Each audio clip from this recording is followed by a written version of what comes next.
Diceritakan dulu ada satu orang punya utang 500 dinar.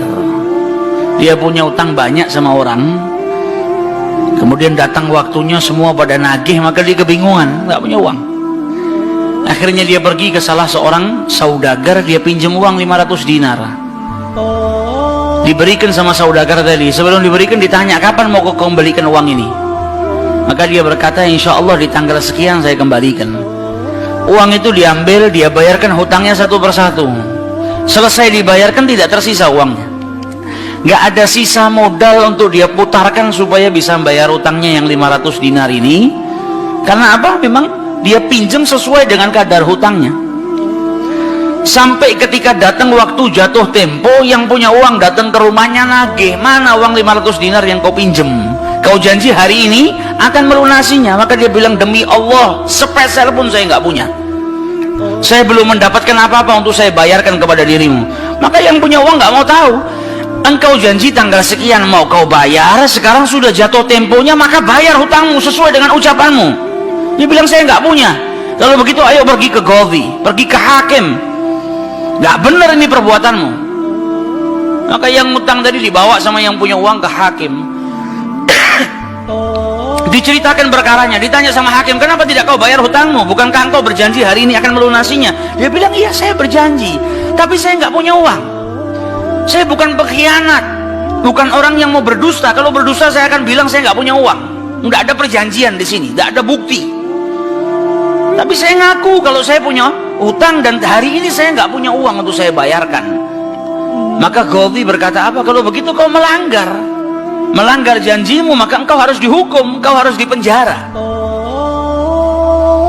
Maka yang utang tadi bilang apa? Kalau begitu ya sudah, kalau memang hukumannya saya harus dipenjara karena saya nggak bayar utang, ya sudah saya terima. Tapi tolong berikan saya waktu 1 hari. Saya mau kembali ke rumah saya mau izin dengan istri dan anak-anak saya. Besok saya akan kembali ke sini lagi dan masukkan saya ke dalam penjara. Maka sang hakim berkata apa? Bagaimana mungkin saya bisa percaya dengan dirimu? Siapa yang menjamin dirimu? Kalau ada yang menjamin kau bakal kembali ke sini, maka saya lepaskan. Dia bilang, ya Qadhi, kalau saya niat lari sudah dari kemarin-kemarin saya lari. Kalau saya niat lari saya nggak datang ke sini, maka percayalah saya akan kembali di esok hari. Maka kata Qadhi, jaminannya apa? Akhirnya lelaki tadi bilang apa? Jaminannya yang menjamin saya adalah Rasulullah Shallallahu Alaihi Wasallam. Maka sang hakim bingung. Maksudmu yang menjamin Rasulullah ini bagaimana? Dibilang, ya hakim, kalau saya besok nggak kembali ke tempat ini, saya bersedia ditolak menjadi umatnya Nabi besar Muhammad Shallallahu Alaihi Wasallam. Ini tidak main-main sumpahnya. Dan ini bukan sembarang orang, memang orang yang soleh. Dia bilang, berikan saya waktu sebentar, saya kembali kepada keluarga saya pamit dengan istri saya, besok saya kembali. Saya bersumpah dan saya siap dikeluarkan dari umatnya Rasulullah, nggak dianggap sama Rasulullah kalau sampai saya berdusta. Maka si hakim tadi mendengar sumpahnya seperti ini, akhirnya dipercaya. Kalau begitu kembalilah. Maka dia kembali ke rumah, dia ceritakan kepada istrinya, dia minta izin sama istrinya, suamimu ini mungkin besok di penjara karena nggak bisa bayar utang. Kata istrinya, kalau kau dihukum penjara, terus apa yang bisa membuatmu keluar sekarang ini? Kok tidak langsung di penjara, kok bisa kembali ke rumah?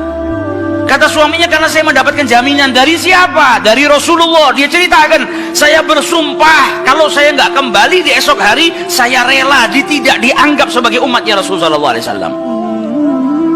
Maka istrinya berkata, selagi engkau ini mendapat jaminan dari Rasulullah atau kau menjaminkan Rasulullah SAW, maka ayo kita perbanyak sholawat. Semoga Nabi besar Muhammad SAW benar-benar menjamin dirimu. Karena sholawat itu manfaatnya besar. Sholawat ini berkahnya luar biasa. Maka si suami sama si istri kemudian diperbanyak sholawat, membaca sholawat yang sangat banyak sampai mereka akhirnya tertidur. Yang laki yang punya utang tadi ketika tidur mimpi berjumpa dengan Rasulullah Sallallahu Alaihi Wasallam, dan Nabi dalam hadisnya telah bersabda, man ra'ani fakat ra'ani haqqa. Siapa yang mimpi berjumpa dengan diriku, maka sesungguhnya itu aku.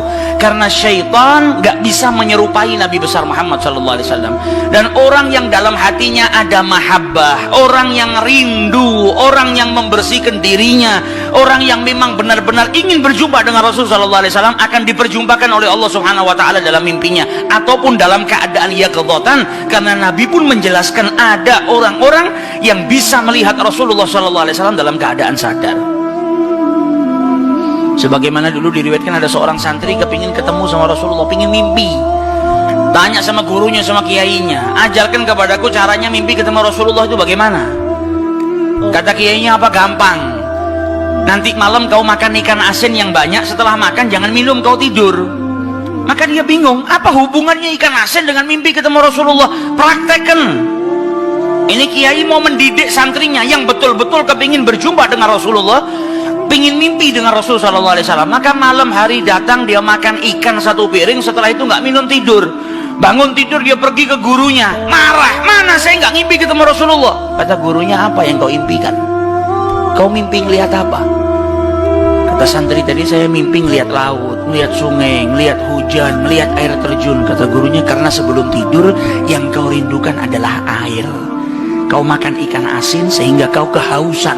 Yang kau rindukan dan kau dambakan air.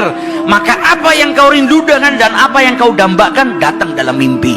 Coba setiap kali kau tidur kau rindu dengan Rasulullah. Coba setiap kali kau tidur kau ingin sekali dan minta sama Allah Subhanahu Wa Taala agar diperjumpakan dengan Rasul Sallallahu Alaihi Wasallam. Maka kau akan diperjumpakan dengan Nabi besar Muhammad Sallallahu Alaihi Wasallam.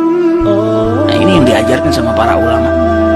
Ini yang punya utang dari mimpi ketemu Rasulullah Sallallahu Alaihi Wasallam. Dalam mimpinya apa kata Rasulullah? Kau jangan takut, jangan gelisah. Orang yang mahabbah, baca solawatnya bukan sekedar baca, tapi baca dari lubuk hatinya, baca dengan penuh kecintaan. Mimpi berjumpa dengan Rasulullah dan berkahnya solawat tadi bisa menyelamatkan orang, hajat-hajatnya bisa dikabulkan, dapat pertolongan dari Allah Subhanahu Wa Taala. Maka dalam mimpinya Rasulullah bilang apa? Besok pagi kau pergi, idhab ilal wali, pergi ke gubernur di tempatmu itu, bilang sama gubernur tadi, Rasulullah mengucapkan salam kepadamu, dan sampaikan kepada si gubernur, kalau setiap hari dia bersolawat kepada Rasulullah sebanyak 1000 kali, itu solawatnya sampai kepada Nabi Muhammad.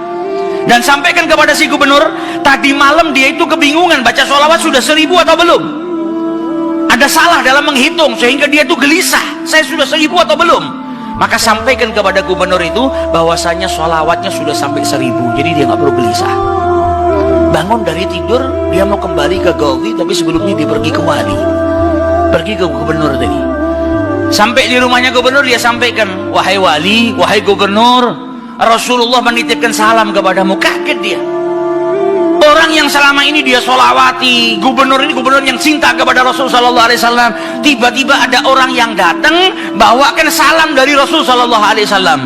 Nabi Muhammad berkata kepadamu, wahai gubernur, sholawatmu yang kau baca 1000 kali setiap hari sampai kepada Rasulullah. Dan tadi malam ketika engkau kebingungan sholawatmu itu sudah 1000 atau belum, ternyata sudah 1000. Nabi ngabarkan kau jangan takut, jangan gelisah, karena sholawatmu seperti biasa, istiqomah kau baca, jumlahnya sudah 1000. Dan Nabi Muhammad minta engkau bantu diri saya untuk melunasi hutang. Maka saking gembiranya dapat salam dari Rasulullah, dapat kabar kalau sholawatnya yang selama ini dia baca sampai kepada Rasul Sallallahu Alaihi Wasallam. Ditanya utangmu berapa? 500 dinar. Diambilkan 500 dinar dari Baitul Mal. Setelah itu diambilkan lagi 2500 dinar dari uang pribadinya. Ini hadiah buat dirimu karena kau datang bawa kabar gembira kepadaku, yaitu Rasulullah Sallallahu Alaihi Wasallam mengucapkan salam kepadaku. Mahabbah. Kita belum tentu, kalau mungkin andai ada orang yang mimpi berjumpa dengan Rasulullah kemudian Nabi mengucapkan salam kepada kita, belum tentu kita bahagia sampai bisa mengeluarkan harta seperti itu. Tapi orang-orang yang mahabbah, kecintaannya sama Rasulullah luar biasa. Maka dia pulang dari rumahnya si gubernur tadi bawa uang 3000 dinar, utangnya cuma 500 dinar. Berkat sholawat dia bisa melunasi hutangnya. Maka dia pergi ke rumah qadhi, sebagaimana janjinya dia akan kembali. Dia ketuk pintu rumah qadhi, maka qadhi tadi ketika buka pintunya langsung memeluk orang tersebut, nangis yang luar biasa dan berkata apa? Alhamdulillah, berkat dirimu tadi malam saya mimpi ketemu Rasulullah SAW. Kata Rasulullah apa? Kalau engkau membantu orang yang punya utang itu untuk melunasi hutangnya, maka aku akan membantumu kelak di hari kiamat. Diambilkan uang 500 dinar, diberikan kepada orang tersebut. Sampai Ghazinya pun diimpiin sama Rasulullah SAW. Keluar dari rumahnya Ghazi bawa uang berapa? 3.500 dinar. Dia pergi ke tempat orang yang dia utangi mau bayar utangnya.